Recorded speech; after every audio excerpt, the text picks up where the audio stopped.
Hi all, welcome to Quizy channel and today we are going to discuss a very important topic, principal and interest. Okay, so having said that and let's not waste time, let's begin. बहुत important concept है, आप इसको अच्छे से अगर समझ लेंगे तो डेफिनेटली दो क्वेश्चन तो आपको पक्के पक्के हो ही जाएंगे आपके एग्जाम्स में. ठीक है, simple interest. So I hope आपने ये टर्म पहले भी सुना होगा. Simple interest means I is equal to principal P into R into T. Okay, when I say R, I mean it's let's say मान लीजिए अगर 10% है तो मेरा कहने का मतलब होता है 0.1. And that's why I don't write in denominator 100. So don't get confuse कि हमने PRT बाई 100 देखा है. Okay, I just say 10% means it's means 0.1. Okay fine. Interest हो गया. ए अमाउंट हो गया. इसको बोलते हैं P plus I. That means P plus PRT 1 + RT. ये आपका फॉर्मूला हो गया है अमाउंट निकालने का. ठीक है, आई होप आपकी टर्मिनोलॉजी तो पता होगा. प्रिंसिपल मींस कितना हमने बोरो किया था, बोरोड अमाउंट. टाइम तो टाइम है ही. इंटरेस्ट आपको पता ही है, जो भी आप ब्याज पे कर रहे हैं. ठीक है, बोरोड अमाउंट के ऊपर. एंड द अमाउंट मतलब कि 1 साल बाद या 2 साल बाद जितने भी टी टाइम के बाद वो अमाउंट, वो प्रिंसिपल बढ़ के कितना अमाउंट हो गया है. ठीक है, that is called P plus I is your amount. Fine. और कहीं कहीं पर कहीं कहीं पर आपको अमाउंट दे देते हैं और बोलते हैं कि इसकी प्रेजेंट वैल्यू निकाल दो. तो effectively what they are asking कि आप प्रिंसिपल निकाल दो, P निकाल दो. ठीक है, और अब एक इंपॉर्टेंट बात है कि rate of interest. Rate of interest क्या है?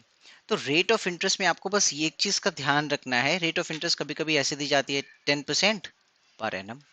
ओके, ये आपको लिखा हुआ है 1% मंथली.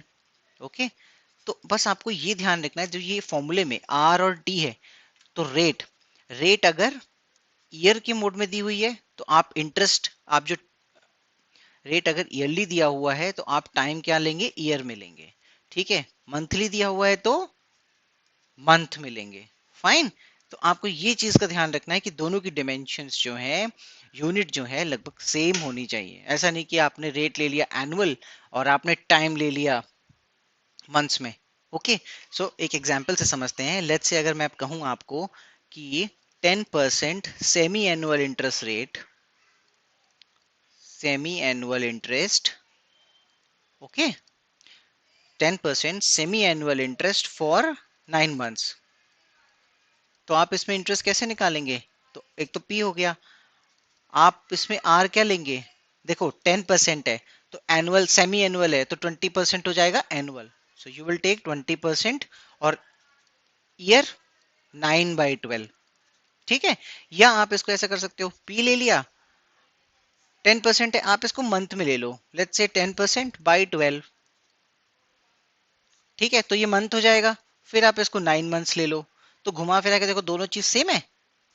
बस इन सब चीजों का ध्यान रखना है आपको. जस्ट प्ले कॉशन कि कभी कभी क्या होता है एग्जाम में, आपको कंफ्यूज करने के लिए, आप वैसे भी जल्दी में रहते हैं तो मंथ्स में दे दिया आपको टाइम, और रेट ऑफ इंटरेस्ट आप किसी और उसमें दे दिया, मान लो क्वार्टरली रेट ऑफ इंटरेस्ट लिख दिया, एंड यू जस्ट, और आपका क्वेश्चन आप गलत कर बैठे just because of the silly mistake. तो बस इसका ध्यान रखना. ठीक है, चलो आगे बढ़ते हैं. Compound interest. तो कंपाउंड इंटरेस्ट को समझने के लिए एक बार देख लेते हैं सिंपल इंटरेस्ट और कंपाउंड इंटरेस्ट में फर्क क्या है. लेट्स से ये आपका प्रिंसिपल है. और यहाँ पर ले लेते हैं फर्स्ट ईयर, और यहाँ ले लेते हैं आपका सेकेंड ईयर, और लेट्स से यहाँ ले लेते हैं third year. Rate of interest ले लेते हैं आर. ओके, ये आपका रेट ऑफ इंटरेस्ट है. एनुअल, एनुअल मान लेते हैं हम for the sake of simplicity, यहाँ पर एनुअल. ओके, तो देखो अगर सिंपल इंटरेस्ट है तो पी आपका क्या हो जाएगा, आपका इंटरेस्ट क्या हो जाएगा, पी आर हो जाएगा. 1 ईयर है तो टी इज 1. ओके, और प्रिंसिपल आपका क्या है, पी ही है. तो अमाउंट क्या हो गया, यहाँ पर A1 से डिनोट करते हैं, P प्लस पी आर. ठीक है, चलो सेकेंड ईयर में क्या हुआ.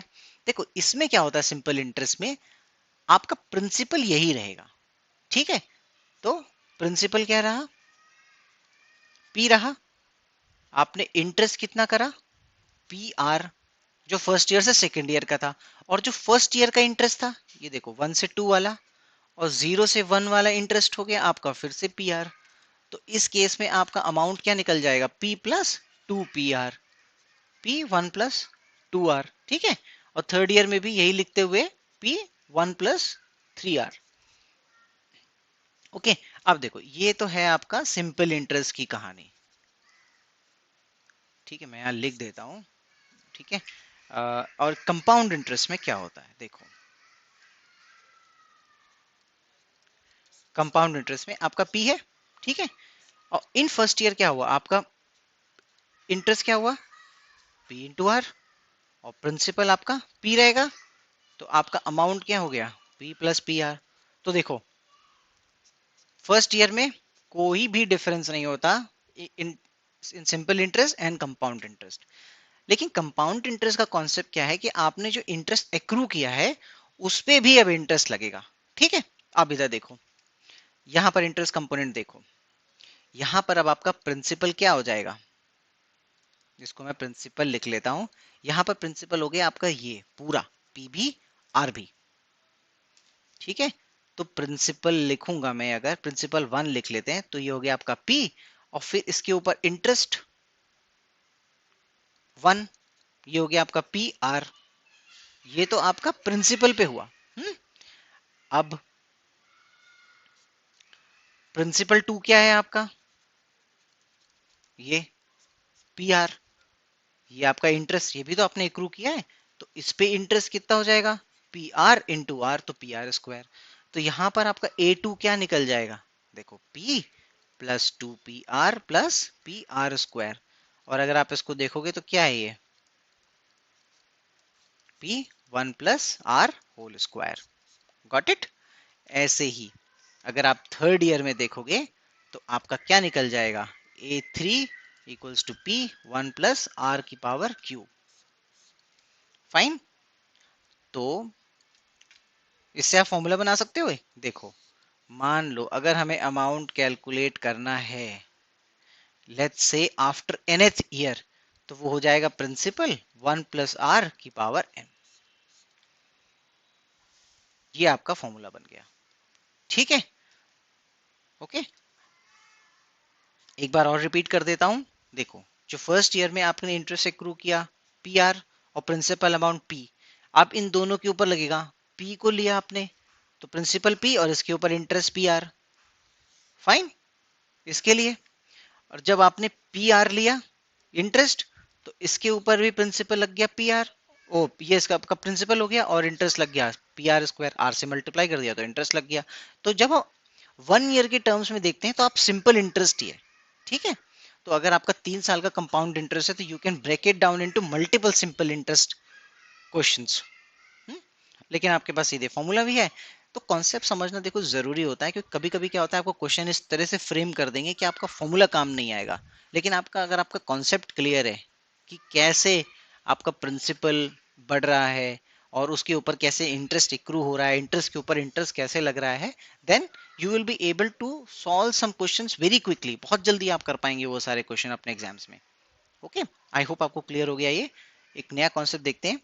ओके, अभी तक हमने क्वेश्चंस में क्या लिया था कि हमने एनुअल कंपाउंडिंग ली थी। ओके, एनुअल कंपाउंडिंग ली थी तो हमारा इक्वेशन क्या थी, A = P1 + R⁴n। ठीक है, लेट्स से आपका जो कंपाउंडिंग है सेमी एनुअली हो रहा है, यानी 2 टाइम्स अ ईयर, 2 टाइम्स। तो इसमें क्या होता है, देखो आपका n जो है, प्रिंसिपल तो सेम ही रहेगा। देखो रेट क्या हो गया, ये तो एनुअल रेट है R, और 2 टाइम्स हो रहा है, तो 6 मंथ का इंटरेस्ट कितना हो गया, R/2। और पहले क्या था, एनुअली हो रहा था तो N1 ले लेते थे, ठीक है। लेकिन अब क्या हो जाएगा, अब ये 2N, तो रेट को आधा कर दो, टाइम को डबल कर दो। फाइन। और अगर ऐसे ही अगर हम क्वार्टरली करें, क्वार्टरली का मतलब क्या हुआ, 4 टाइम्स। तो इन दिस केस क्या हो जाएगा आपका, A = P1 + R/4, और ऐसे ही 4N, 4 बार कर दिया। मतलब 5 साल की बात है और क्वार्टरली हो गया तो 20 टाइम्स हम उसका पावर यूज करेंगे। तो एक आपका जेनरिक फॉर्मूला हम यहाँ पर बना लेते हैं। जेनरिक फॉर्मूला क्या हो जाएगा? A equals to P 1 + R/K की power K into N। So K क्या है? Number of times we are compounding in N year.